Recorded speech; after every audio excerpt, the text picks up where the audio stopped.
오늘 함께 나눌 하나님 말씀은 구약성경 신명기 8장의 말씀입니다. 신명기 8장의 말씀 1절부터 10절까지의 말씀을 제가 봉독을 합니다. 내가 오늘 명하는 모든 명령을 너희는 지켜 행하라. 그리하면 너희가 살고 번성하고 여호와께서 너희의 조상들에게 맹세하신 땅에 들어가서 그것을 차지하리라. 내 하나님 여호와께서 이 40년 동안에 내게 광야 길을 걷게 하신 것을 기억하라. 이는 너를 낮추시며 너를 시험하사 내 마음이 어떠한지 그 명령을 지키는지 지키지 않는지 알려 하심이라. 너를 낮추시며 너를 줄이게 하시며 또 너도 알지 못하며 내 조상들도 알지 못하던 만나를 내게 먹이신 것은 사람이 떡으로만 사는 것이 아니요 여호와의 입에서 나오는 모든 말씀으로 사는 줄을 내가 알게 하려 하심이니라. 이 40년 동안에 내 의복이 헤어지지 아니하였고 내 발이 부르트지 아니하였느니라. 너는 사람이 그 아들을 징계함 같이 내 하나님 여호와께서 너를 징계하시는 줄 마음에 생각하고 내 하나님 여호와의 명령을 지켜 그의 길을 따라가며 그를 경외할지니라. 내 하나님 여호와께서 너를 아름다운 땅에 이르게 하시나니 그곳은 골짜기든지 산지든지 시내와 분천과 샘이 흐르고 밀과 보리의 소산지요 포도와 무화과와 석류와 감람나무와 꿀의 소산지라. 내가 먹을 것에 모자람이 없고 내게 아무 부족함이 없는 땅이며 그 땅에 돌은 철이요 산에서는 동을 캘 것이라. 내가 먹어서 배부르고 내 하나님 여호와께서 옥토를 내게 주셨음으로 말미암아 그를 찬송하리라. 아멘. 아멘. 평소 때도 늘 이런 이야기를 좀 입에 담고 살았으면 좋겠다 하는 제가 몇 마디가 있는데요. 그 중에 하나는 덕분에 잘 지냈습니다. 이런 얘기입니다. 그렇죠? 가족들끼리 같이 혹시 앉아 계십니까? 그리고 우리 믿음의 식구들도 서로 위해서 기도하고 격려하는 소중한 가족들이죠. 같이 한번 손을 잡으실 수 있으면 잡아도 좋고요. 덕분에 잘 지냈습니다. 인사 한번 하십시다. 덕분에 잘 지냈습니다.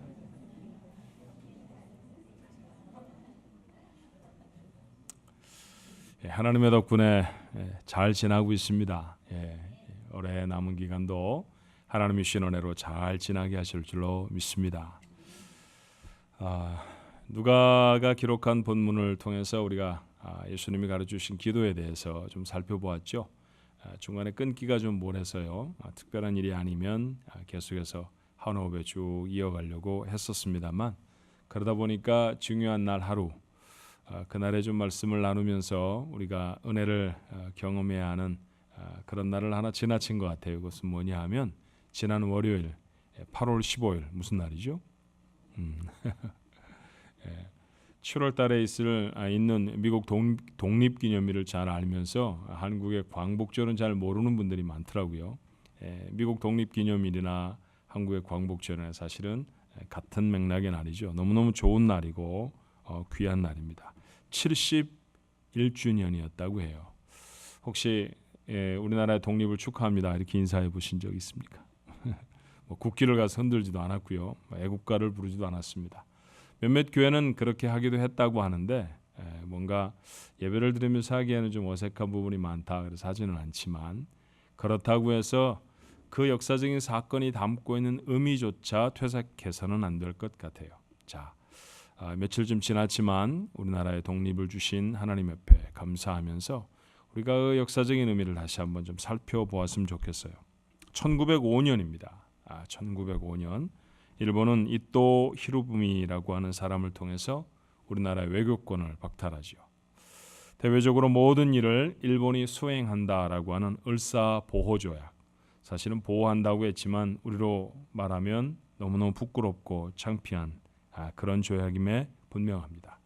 그리고 5년 뒤인 1910년 8월 29일에는 한국과 일본이 하나로 되어진다. 한일 합방을 체결합니다. 주권을 빼앗기고요. 자유와 말과 글을 빼앗기고 일본의 속국으로 전락해 버렸어요. 1895년에는 대한제국의 심장부인 경복궁 안에서 일본 자객들이 침입해서 명성왕후가 그 자객들의 손에 무참히 살해당하는 그런 시해의 사건을 경험하게 됩니다. 1919년에도 역사상 이런저런 이야기들이 좀 있습니다. 자살이냐 독살이냐 하는 이야기가 있습니다만 사실은 여러 개연성을 볼 때 독살임에 거의 확실한 1월 21일에 고종 황제가 그렇게 서거를 하죠. 유관순, 윤동주 같은 젊은이들, 주기철 목사와 같은 크리스찬들, 정말 많은 사람들이 생명을 잃었습니다. 그 중에 말씀드렸던 것처럼 많은 사람은 그리스도인이었죠. 죄에서 자유를 경험한 그 사람들이 바로 그리스도인 아닙니까? 그들이 나라의 자유를 갈망하지 않을 수가 없었을 것입니다. 그들은 해방을 위해서 기도했고 생명을 바쳤죠. 마침내 1945년 8월 15일에 그 소중한 해방을 맞았습니다. 근데 여전히 해방을 맞이한 나라가 가난하고 어려운 나라였어요. 한국은 통계조사를 1953년부터 시작했다고 합니다. 그 통계에 첫 번째 통계조사를 했을 때 국민 총 생산액이 13억 달러였다고 해요. 1인당 국민소득은 67불이었습니다. 1년 동안에 국민 한 사람이 벌어들인 자기 소득이 67불이었어요. 야, 이거 어떻게 1년을 살았을까요? 우리가 당연히 상상할 수 있는 것이지만 세상에서 가장 가난한 나라가 조선, 한국이었습니다. 그러던 나라가 작년 2015년에 국민 총 생산액이 얼마였던가 여러분 혹시 아십니까? 1조 3천억 달러입니다. 제가 나누기를 해보니까요 1000배더라고요.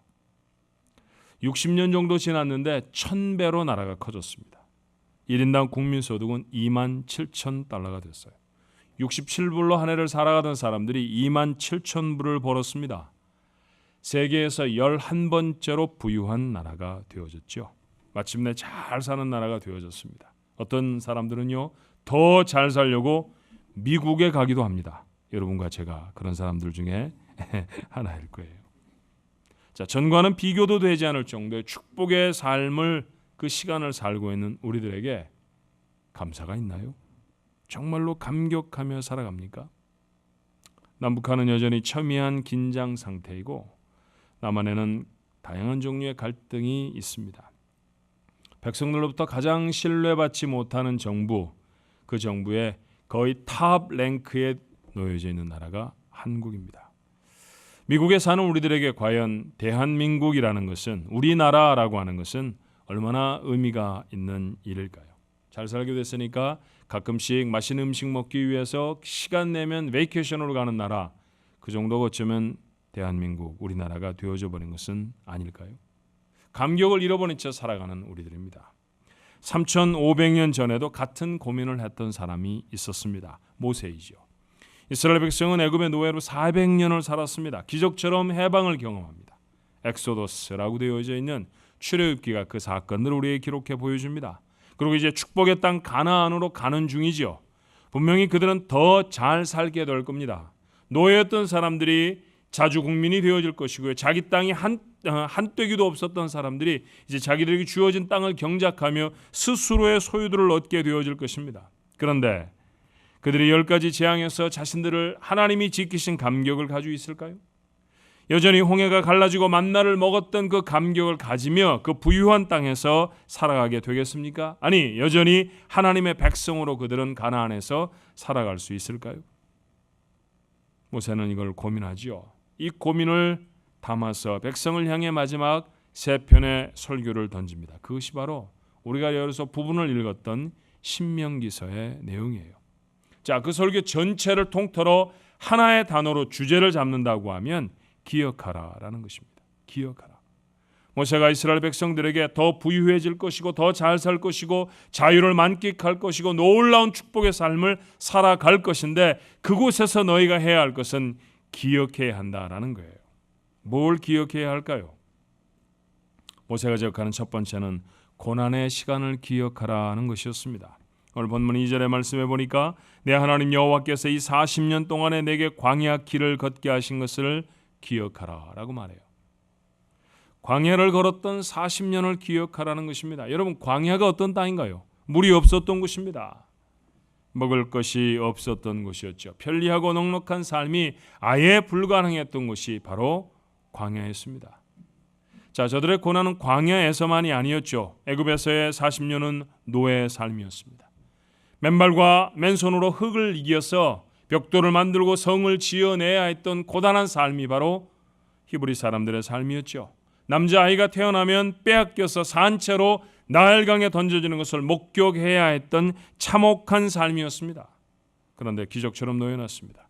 축복의 땅으로 인도함을 받습니다. 그리고 이제는 잘 살게 될 것입니다. 그런데 모세는 말하죠. 그 잘 살게 되어질 때에도 그 고난의 시간을 잊지 말으라는 거예요. 같은 메시지가 우리 민족에게도 필요한 것은 아니겠습니까? 자유를 잃어버린 나라에서 자녀를 잘 키워낼 수가 없었어요. 아들들은 총알바지로 전쟁터에 내보내야 했고요. 딸은 지금도 여전히 사회적인 이슈가 되어지는 위안부로 끌려가야 했습니다. 숟가락에서부터 교회 종탑에 걸려있는 종까지 다 떼어서 전쟁 무기를 위해 빼앗겼습니다. 이름도 글도 전통도 다 빼앗겨야 했습니다. 생명을 빼앗긴 사람들은 또 얼마나 많았을까요? 일본 정부는 교회도 무지막지하게 핍박을 했습니다.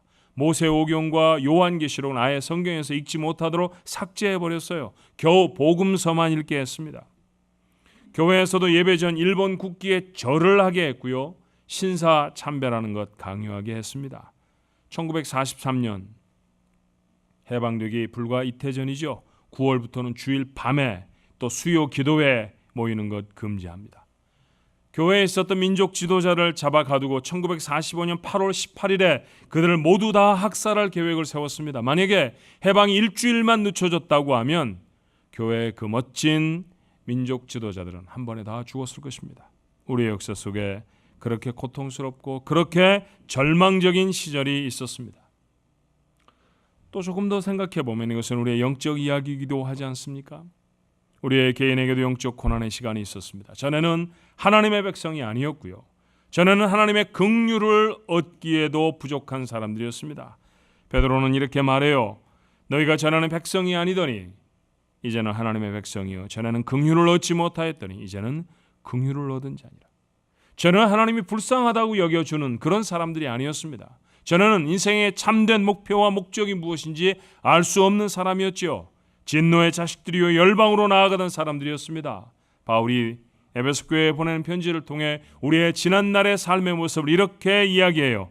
전에는 우리도 다 그 가운데서 우리 육체의 욕심을 따라 지내며 육체와 마음이 원하는 것을 하여 다른 이들과 같이 본질상 진노의 자녀이었더니 하나님 앞에만 서면 벌받을 것이 두려웠던 사람들, 그게 우리였습니다. 하는 일마다 벌받을 일밖에 안 했고요. 대책이 없던 죄인들, 그게 우리 모습이었습니다. 이것 잊지 말라는 얘기죠. 성경이 구구절절히 우리의 과거를 들추어내는 까닭은 우리의 그때의 모습을 잊어버리지 말라는 얘기입니다. 잊어버리지 않아야 할 까닭이 뭘까요?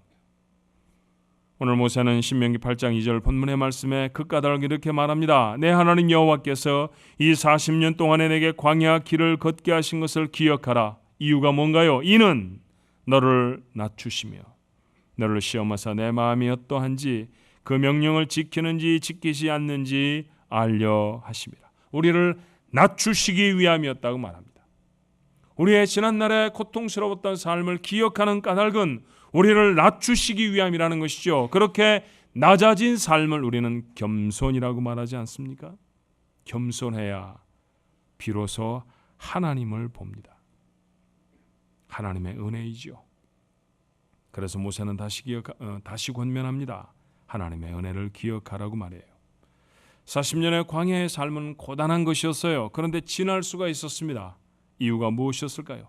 계속되는 모세의 얘기를 들어볼까요? 3절 4절에 너를 낮추시며 너를 줄이게 하시며 또 너로 알지 못하며 내 열조도 알지 못하던 만나를 내게 먹이신 것은 사람이 떡으로만 사는 것이 아니요 여호와의 입에서 나오는 모든 말씀으로 사는 줄을 내가 알게 하려 하심이니라. 이 40년 동안에 내 의복이 헤어지지 아니하였고 내 발이 부르트지 아니하였느니라. 고통스러운 삶이었습니다. 텐트 하나에 의지해서 찬바람을 여의며 밤을 지새워야 했고요. 가도 끝이 보이지 않는 막막한 땅을 구름기둥 하나 의지해 나아갔던 것이 이스라엘 백성들의 40년의 삶이었습니다. 그런데 그곳에서는 옷도 떨어지지 않았고 신발도 구멍이 나지 않았습니다. 발이 상하지도 않았다는 얘기죠. 어떻게 그렇게 지날 수 있었을까요? 하나님이 먹이시고 하나님이 입히셨기 때문입니다. 매일같이 만나를 주셔서 자신의 자녀를 부양하며 이스라엘 백성의 아버지들은 확실히 마음에 새기지요. 하나님이 공급하셔서 산다라고 말입니다. 그 40년 광야의 길을 다 끝내놓은 다음에 그 시간을 지냈던 첫 번째 1세대는 다 죽었지만 그 1세대의 양육을 받았던 광야의 세대들이 가나안 땅에 들어가 또 다른 세대를 일으키고 그 세대를 부양할 때 뭘 가르쳤을까요? 내가 광야를 지나갈 때 아버지가 내게 먹여주셨던 것은 하나님이 공급하셨던 만나였다. 우리는 나침판을 보고 길을 찾지 않았다. 하나님의 은혜로 길을 찾았다. 우리는 누군가 똑똑한 사람이 여기야, 여기에 땅을 파면 물이 나올 거야 라고 해서 물을 얻었던 적이 한 번도 없었다. 목마를 때마다 하나님이 우리를 채우셨다. 그러니 얘야, 인생을 살아갈 때 정말로 필요한 것은 사람의 지식이나 경험이 아니라 하나님의 은혜다. 그것 가르치지 않았을까요? 그래요. 우리의 삶에 우리의 처참하고 비참했던 과거를 회상하는 까닭은 우리의 삶에 걸어가는 과정을 보호하시고 인도하시고 채우시는 분이 하나님이라고 하는 사실을 깨닫게 되어지기 위함입니다. 우리 민족에게 해방이 가능했던 가장 중요한 이유는 뭘까요? 하나님의 은혜였습니다. 일본의 압제와 전쟁의 비극으로 세상에서 가장 가난하던 나라가 이렇게 부유해진 까닭은요, 하나님의 은혜입니다. 낯선 땅 미국에서 이만큼이라도 우리의 삶을 일굴 수 있었던 까닭은요, 다른 게 있습니까? 없습니다. 하나님의 은혜입니다. 죄악으로 죽어버린 절망스러운 영혼이 살아나게 된 것도, 그렇게 하나님의 백성이 된 것도 하나님의 은혜인 줄로 믿습니다. 모세는 오늘 본문은 벗어나지만 신명기 8장 17절 18절에 다시 말하죠. 그러나 내가 마음에 이르기를 내 능력과 내 손의 힘으로 내가 이 재물을 얻었다 말할 것이라고 말해요. 그러나 그때에도 그것은 옳은 일이 아니라고 말하지요. 내 하나님 여호와를 기억하라. 그가 내게 재물을 얻을 능력을 주셨습니다. 여러분, 잘 되어졌을 때 내가 한 것이라고 말하지 말고 축복을 허락하신 하나님을 기억하라는 것이에요. 교회를 다니고 예수를 믿고 은혜를 받고 보면요, 우리는 원래부터 은혜 받은 사람처럼 착각하면서 합니다. 아니었습니다. 이 은혜 몰랐던 사람들입니다. 놔뒀으면요, 조직 폭력배나 다름없이 살았던 사람들이 우리였을 것입니다. 그런 사람들을 불러 모아서 하나님 앞에 세우시고 믿음 갖게 하시고 하나님 바라보게 하시고 이게 옳은 것인가, 나 이거 왜 하기가 힘들지 고민이라도 할 수 있도록 만들어 주신 것, 하나님의 은혜입니다. 원래부터 착한 사람 우리 아닙니다. 착각하지 말아야 합니다. 우리의 손에 쥐고 우리가 먹고 우리가 취하고 우리가 입고 우리가 누리는 모든 것들, 여러분, 하나님이 공급하지 않으셨으면 아무것도 얻을 수 없었습니다. 아무것도 얻을 수 없었어요. 연로하신 선배 목사님이 그런 말씀하시더라고요. 자네들 누리고 있는 삶이 자네들 때문에 가능하다고 생각하지 말게. 하나님이 코의 앞에 5cm 앞에 산소를 없애시면 아무것도 누릴 수 없다네. 틀린 얘기입니까? 아니잖아요. 여러분이 아무리 좋은 자동차를 타고 다녀도 여러분의 코앞에 산소를 다 없애서 숨 쉬지 못하게 하시면, 그래서 여러분이 이 자리에서 눕게 되어져 버리면 여러분의 자동차는, 여러분의 집은, 여러분이 은행에 잔뜩 쌓아둔 여러분의 어마운트는 누가 가질까요? 여러분, 여전히 여러분 것입니까? 아닙니다. 살아가며 내가 누리게 한 모든 것들 하나님이 주셔서 누리는 줄로 믿습니다. 기적이라고 말해요. 한국이 어떻게 저렇게 잘 살게 되었는지. 여러분, 60년 만에 1000배로 잘 살게 된 나라는 지구상에 없습니다. 그래서 한강의 기적 그러죠. 우리는 한강의 기적이라고 표현하는 사람들의 이야기는 알지만, 그러나 하나님이 이루신 기적이라고 믿습니다. 교회의 부흥과 교회의 성장과 무릎 꿇어 하나님 앞에 기도하였던 수많은 성도들, 그들의 눈물 뿌림이 오늘날의 한국을 만들었습니다. 그러니 가난하고 어려웠을 때 기억하라는 거예요. 어느 날 갑자기 부자가 된 것도 아니고요. 우리가 노력하고 잘나서 이만큼 사는 것 절대로 아닙니다. 하나님이 베푸시지 않았으면 가질 수 없었습니다. 그것 기억하며 살으라는 거예요. 이민백 달랑 2개 들고, 파켓에 200불 300불 들고 영어도 못하는 공항에 도착해서 이만큼 사는 것 하나님의 은혜라는 것, 그거 잊지 말라는 거예요. 그럴 걸 그랬습니다.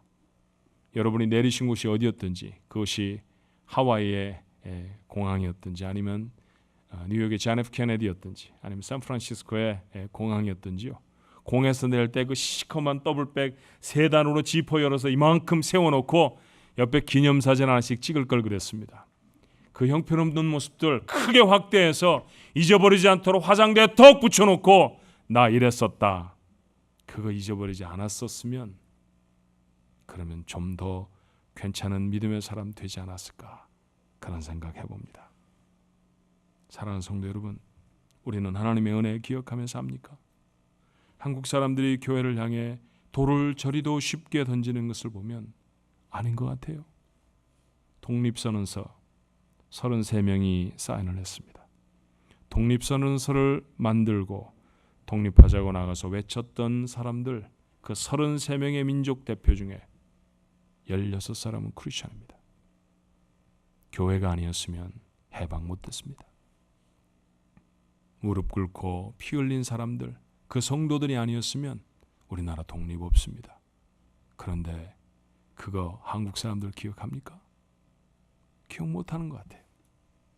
세상에서 가장 죄악된 소굴이 교회인 것처럼 손가락질을 합니다. 손 있는 사람들은 다 손가락질하는 것 같아요. 머리를 흔듭니다. 어떤 때는 그런 생각을 해요. 야, 골고다에 달리신 주님의 모습이 오늘 교회의 모습이구나. 골고다 언덕을 지나가던 사람들마다 머리를 흔들리며 말합니다. 선지자였대지, 죽은 사람 살려냈대지, 저는 왜 못 살아나나, 그러며 조롱했던 사람들, 오늘 우리 민족이고 우리나라 사람들인 것 같아요. 교회가 저리도 쉽게 세속화되어지는 것을 보면 교회도 하나님을 잃어버린 것은 아닌지 염려가 됩니다. 간판은 교회인데요, 그 안에는 하나님이 안 계십니다. 그런 교회가 너무 많습니다. 목사들이 다 제멋대로 교주하려고 하는 것 같아요. 하나님 자리에 다 올라서서 지가 하나님인 줄 알고 살아가는 목회자들이 너무너무 많습니다. 하나님 은혜가 아니면 성도 한 사람도 만들 수 없었다는 사실을, 하나님 은혜가 아니었으면 그 멋진 예배당에 벽돌 하나도 쌓을 수 없었다는 사실을 목회자도 성도들도 잊어버리고 있는 것 아닌가 생각이 듭니다. 두세 가지 잡을 감당하면서도요, 기도하고 예배하는, 그렇게 섬기는 삶이 즐거웠던 이민교회였습니다. 여러분, 2, 3 잡을 갖는다는 건 얼마나 어려웠을 거야 생각해 보세요. 하나의 일을 마치고 오면요, 잠깐 아이들 밥 해주고 또다시 나가야 하는 우리 부모님들, 우리의 1세대들이 있었습니다. 그런데 여러분, 교회와 일하라고 하면 그분들 싫다고 안 했어요. 달려왔습니다. 밤이 새서라도 밥을 해댔고요, 학생들을 키워냈고 무릎을 꿇어 밤새 기도했습니다. 요즘은 반나절 파트타임 잡에도 피곤해서 예배 못합니다. 못 섬깁니다. 하나님 일 못하겠다고 합니다. 그런 열심을 다 잃어버린 것은 하나님의 은혜를 잃어버린 때문은 아니겠습니까? 텍사스 엘파소 교회의 유명한 목회자인 헛살포드라고 하는 목사님이 계세요. 그분께 어느 날 사업이 잘 되도록 청년 하나가 찾아와 기도를 부탁합니다. 하나님이 잘 되게 해주시면 하나님이 기뻐하시는 일 많이 하고 11조도 하고 선교도 하겠습니다. 그래서 그 청년의 손을 붙들고 목사님이 간절히 기도해 주었어요. 하나님의 은혜를 받았습니다. 성공했죠. 성공하면 바빠지잖아요. 주일 예배도 거르고 봉사 헌금 생활 엉망이 됩니다. 다시 목사님이 신방을 했죠. 청년이 개면적인 얼굴로 이렇게 말했다고 해요. 목사님, 죄송합니다. 너무 바빠서요. 사업을 확장하다 보니까 헌금의 여유가 없네요. 그때 헛살포드 목사님이 기도합시다. 손을 붙잡고 다시 이렇게 기도합니다. 하나님, 수입을 줄여주셔서 11조를 하게 하옵소서. 사업이 너무 바빠 주일 예배를 할 수가 없으니까 사업이 잘 안 되게 하셔서 예배하고 하나님을 인정하게 하옵소서. 저도 이제 이렇게 기도해야 될 때가 되지 않았나 하는 생각을 가끔씩 합니다. 우리는 신명기에 기록된 모세의 설교를 들은 이스라엘 백성이 어떻게 살았는지 압니다. 기억해라, 잊지 말아야 한다.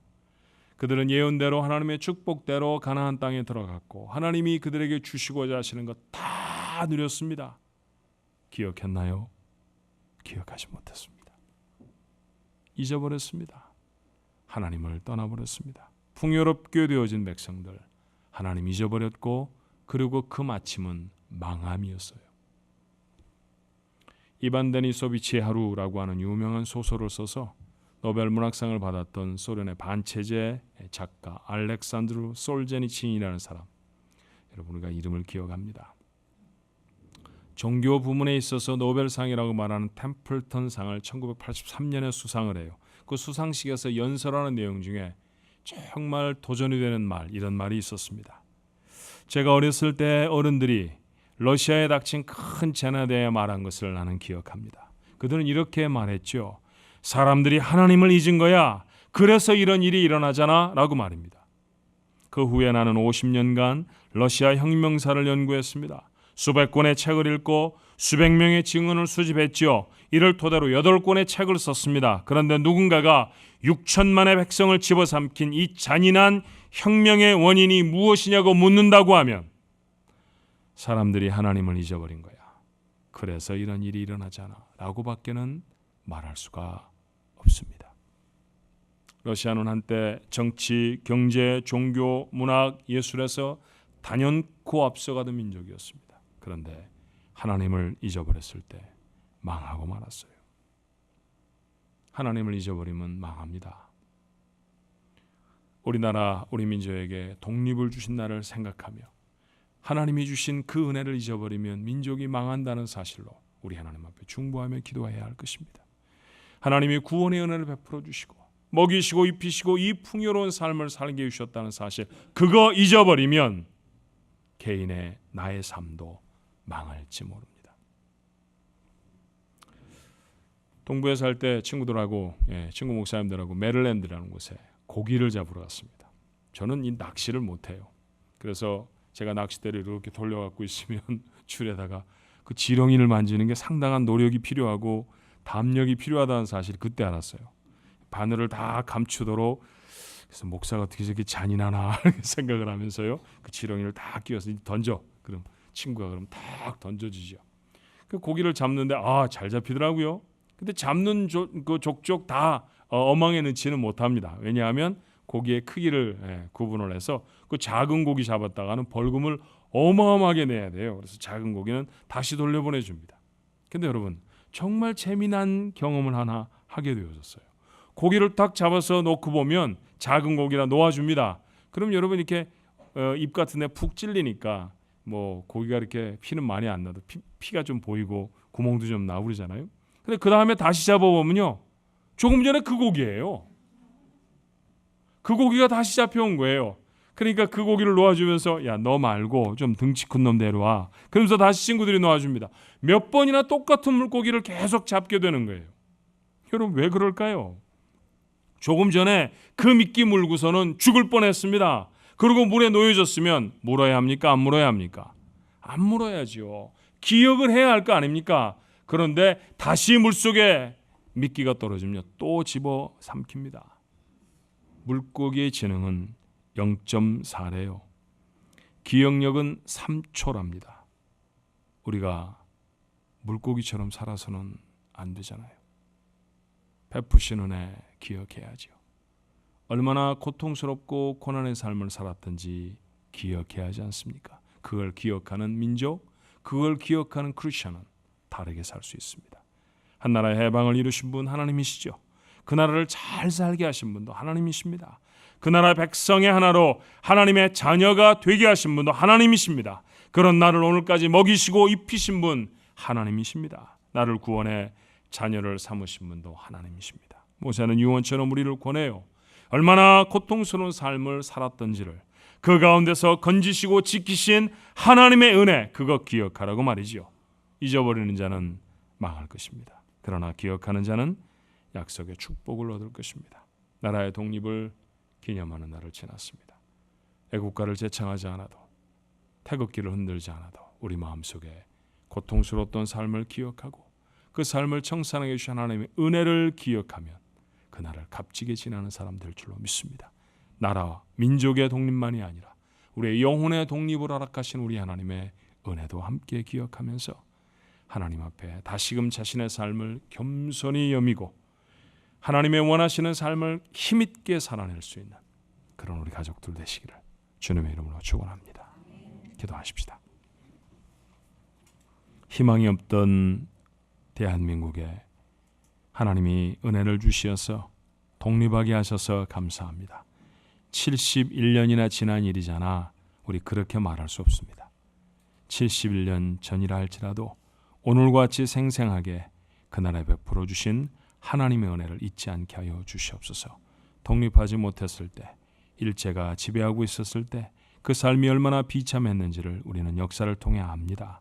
그러니 주여, 그 자리에서 일으켜 주신 우리 하나님을 기억하고 하나님 앞에 겸손히 설 수 있는 저희 모두가 되어지게 하여 주옵소서. 그 일에 앞장섰던 순수했던 교회, 그 모습을 회복할 수 있게 하시고 그렇게 민족을 구원했던 교회를 향해 온 민족이 하나님께 감사할 수 있는, 그렇게 존경을 보일 수 있는 귀한 교회가 될 수 있게 역사해 주옵소서. 뿐만 아니라 사탄의 지배를 받고 죽음에 놓여 있었던 우리의 비참했던 삶을 일으키셔서 구원해 주시고 하나님 자녀 삼으신 영혼의 독립도 잊지 않게 하여 주옵소서. 우리가 요청해 되어진 일이 아닙니다. 하나님 저희를 사랑하셔서 우리가 기대하지도 못했을 때 베풀어진 은혜입니다. 그 은혜를 감격하여 우리 하나님 앞에 영광을 돌리는 저희들 가족들 되게 하옵소서. 미국에 올 때 저희 아무것도 없었습니다. 정말 불확실한 세상 속에 왔습니다. 그런데 이만큼 살게 하셨습니다. 감사합니다. 잊지 않게 하여 주시옵소서. 그 비행기를 타고 오며 불안했던 우리의 삶, 하나님 그거 잊어버리면 안 됩니다. 그런 연약하고 그런 부족했던 삶을 일으키셔서 지금 이런 하나님이 원하시는, 하나님이 주시는 놀라운 축복의 삶을 살게 하셨으니 그 은혜를 늘 마음에 기억하고 하나님 앞에 우리의 삶을 낮추어서 주의 원하시는 삶을 살아낼 수 있는 저희 모두가 되어지도록 은혜를 베풀어 주시옵소서. 예수님 이름으로 감사하며 간절히 기도하옵나이다. 아멘.